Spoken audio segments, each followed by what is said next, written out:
April 6, 2025. The state of Kentucky wakes up underwater.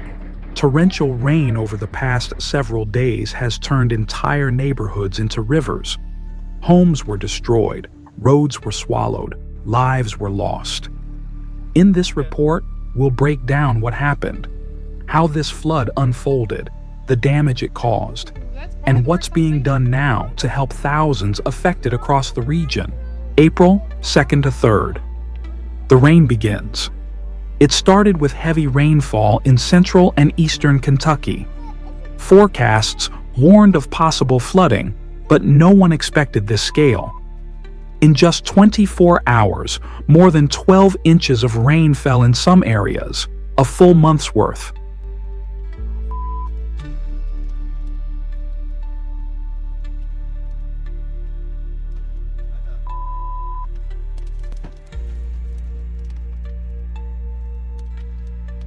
April 4th.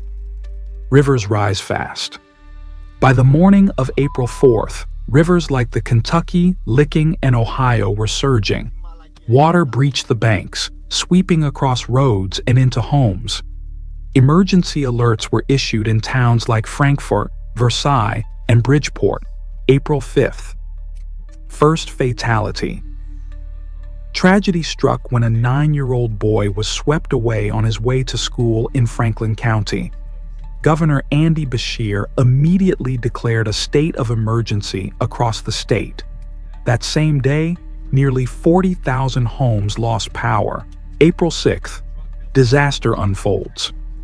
By Sunday, hundreds of roads were shut down. Downtown Frankfort, the state capital, was underwater. Entire communities were evacuated as rescue teams used boats and helicopters to reach stranded families. At least 2 people confirmed dead, including a child. Over 20 others were hospitalized, injured, hypothermic, or ill from contaminated floodwaters. Hundreds of homes were destroyed or heavily damaged. Schools, small businesses, and even the historic Buffalo Trace distillery were submerged. Over 70 local companies had to shut down. More than 500 roads, including sections of I-64 and I-75, were impassable. Bridges collapsed. Rail lines in southern Kentucky were disrupted. Over 50,000 residents were without electricity. Cell service dropped. Entire towns lost access to clean water as treatment plants flooded. "I've never seen anything like it," said Margaret Lawson from Frankfort. "The water came so fast, I couldn't even reach my mom across the street." Firefighter Stephen Reed described it bluntly. "It's the helplessness. You see people stuck on roofs, freezing in water, and you just do whatever it takes." Meteorologist Jennifer Hall of NOAA explains, "Warming temperatures mean more water in the atmosphere. That leads to more extreme rain events. This is exactly what climate change looks like." Environmental analyst Dr. James Powell adds, "Old drainage systems, poor planning in flood zones. Cities like Frankfort weren't designed for this kind of water, and it's not the last time we'll see it." The U.S. president signed an emergency declaration. That unlocked FEMA funds, military support, and disaster aid. National Guard troops were deployed. Food, blankets, and bottled water were handed out in schools and churches. Volunteers in small boats rescued hundreds trapped in their homes. While federal aid was arriving, the people of Kentucky were already helping each other. One Facebook group, Frankfort Rescuers, organized boat crews that saved over 100 people in a single day. Restaurants offered free meals. Teachers ran clothing drives for displaced families.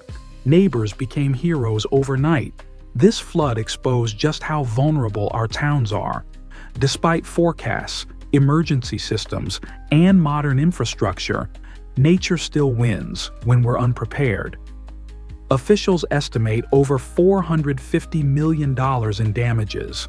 But some losses can't be measured. If you live in a flood-prone area, don't wait. Make a plan. Know where you'll go, because disasters don't wait for anyone.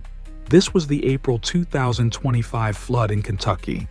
A tragedy, a wake-up call, a reminder. The water can rise at any moment.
Buffalo traces trucking.